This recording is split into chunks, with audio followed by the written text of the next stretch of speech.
student life is because of Tanghalang Bagong Sibol. So thank you so much, Sir Anthony. So ayun po ulit, let me proceed with my speech.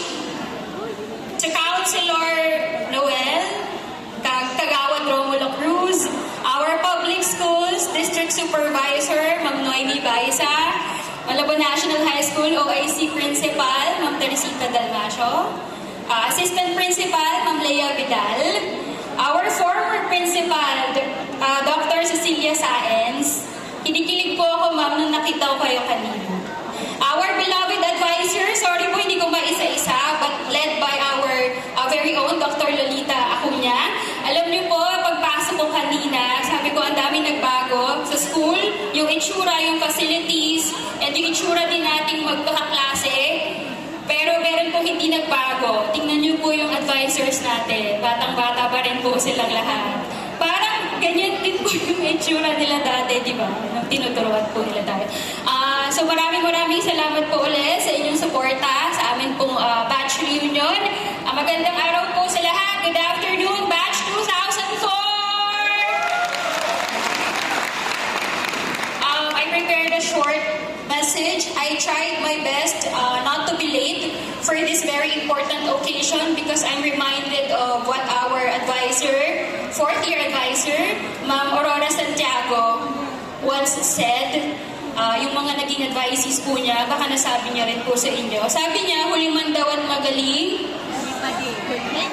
bastos pa rin ang dating. So ma'am, nag-start po kami on time almost. So okay po kayo dyan.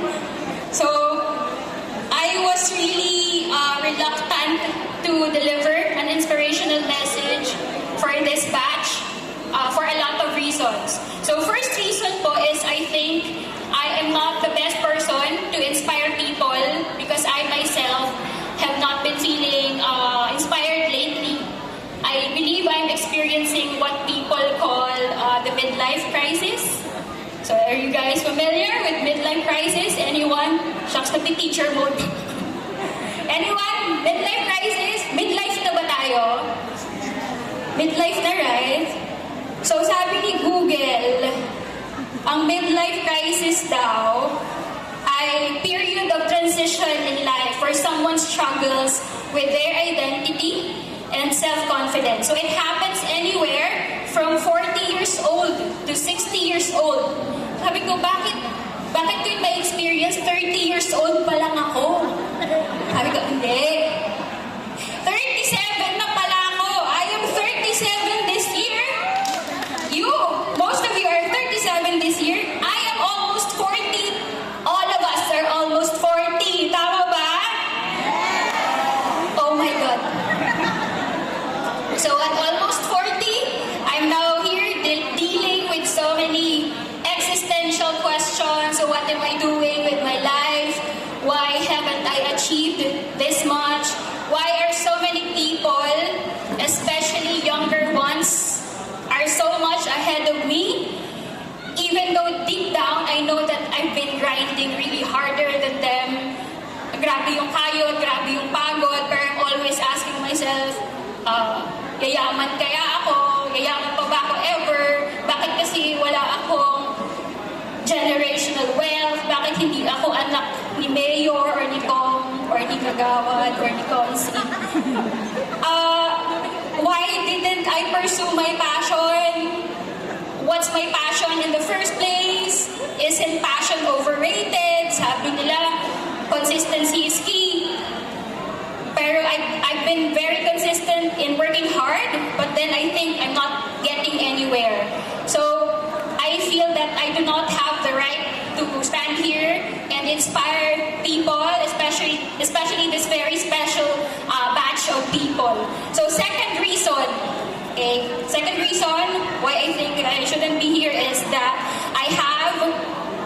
we have a lot of batchmates who are more qualified to deliver a message and inspire all of us. So sa section pa lang po namin, di naman sa pagmamayabang, pero meron po kaming diplomat. Our dear Leo Marco Vidal, son of Ma'am Lea Vidal. So we have a diplomat, we have engineers, we have teachers, we have creative directors, We have programmers, we have lawyers, we have government employees and officials, we have multimedia artists, we have bankers, we have BPO employees, and most importantly, and sila po talaga yung tinitingala ko, and for me, they're are really more inspirational. A lot of us are parents already. Okay? And the same goes, of course, for all the sections. Of course, we have architects, we have doctors, I think we have celebrities or content creators and influencers. We have web designers, developers, entrepreneurs, journalists, real estate brokers. We have overseas workers raking in tons of money for helping the economy. And most importantly, saludo po ako, we have really good fathers and mothers to their loving children. And I believe you guys have more inspiring stories to tell than me. So this stage is for all of you po. So third reason why I was reluctant is a lame one. So I just had surgery 2 weeks ago. It was a minor surgery, but I underwent general anesthesia, so I was anxious that I might not wake up, but thankfully I woke up, and so I took it as a sign to be here in front of you guys. So there, I had to go.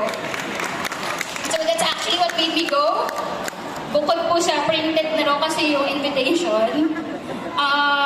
Another thing that made me go do this is because I was inspired by this group of people. I know you would agree with me that they're really very inspiring. This group of people worked so hard so that we can get together tonight. Okay? So they have worked hard and are still working until now to make this once-in-a-lifetime event successful. So, unang-una pong nangulit sa akin, our hardworking and creative stage manager, Matthew Manalaysay, ang Diyosa po ng 4-1. Maraming salamat, kaya clap. So, of course, Teacher Nancy Dalisayon, President of our batch reunion, and her Deputy Secretary, Angelique Santos Pangilinan. So, yan po ang aming Inga at Angge. Thank you so much for your excellent work. Siyempre, hindi natin kakalimutan ang batch officers. Yung mga tinawag po kanina, sorry, redundant, gagawin ko ulit. Vice President Jermaine Santos. Crush ko po yan yung elementary ako. Magpe-perform ba kayo? Di ba sila yung J-Kids! J-Kids. Na naging kids no doubt. Na naging boys no doubt. Kaya magpe-perform daw siya mamaya. May intermission number daw siya. So, VP Jermaine, thank you. Treasurers Robertson Reyes, Griselda Reyes, Auditor Jenny Rose Bond, Public Information Officer Leslie Marie Ramos. I was browsing through our page and I saw ang ganda po ng mga messaging niya doon, ng PubMats. And of course, si Parang Glass Panen was lead of the digital committee. There was even a Spotify list. Did you guys listen to it? So, I was listening to it last night and all the memories came rushing in. So, ang ganda po ng website, ng PubMats, ng stage design, ng lahat po. So, sa lahat po ng officers, maraming salamat. Section representatives, lahat ng volunteers, lahat ng nag-donate, lahat ng namalampag, lahat ng naghatak ng batchmates na muli. Maraming salamat po. Thank you so much for the overwhelming support. So very true po yung hashtag natin na one batch, one goal, because at the end of this 6-month preparation, at the end of this day, we have the same goal, and that is to get together, even for just one night, be here for each other in the decades to come, even though 2 decades have already passed, and most importantly, to look back and give back to the institution that shaped our very existence, and that's Malabon National High School. I was always telling my husband that high school was, as I've said earlier, it's the happiest part of my student days. It's not college. Even though I met my husband back in college, it's still high school. It's the happiest part of my student life. And I hope it's the same for you guys. Dahil dito, alam nyo, pare-pareho tayo, pantay-pantay tayo, pare-pareho tayong may pangarap, ikaw at ako. So I believe these are more than enough reasons for me to come here and join all of you guys, just like the good old days. And I hope I did okay. Thank you so much! Thank you very much, Miss Heidi Min, Bautista. Kilala ko sa Bautista. Yeah, thank you. Sabi nga ni Heidi, lahat kayo 40, almost 40 na, no? Pero nung tinanong ko, mukha namang hindi kayo 40.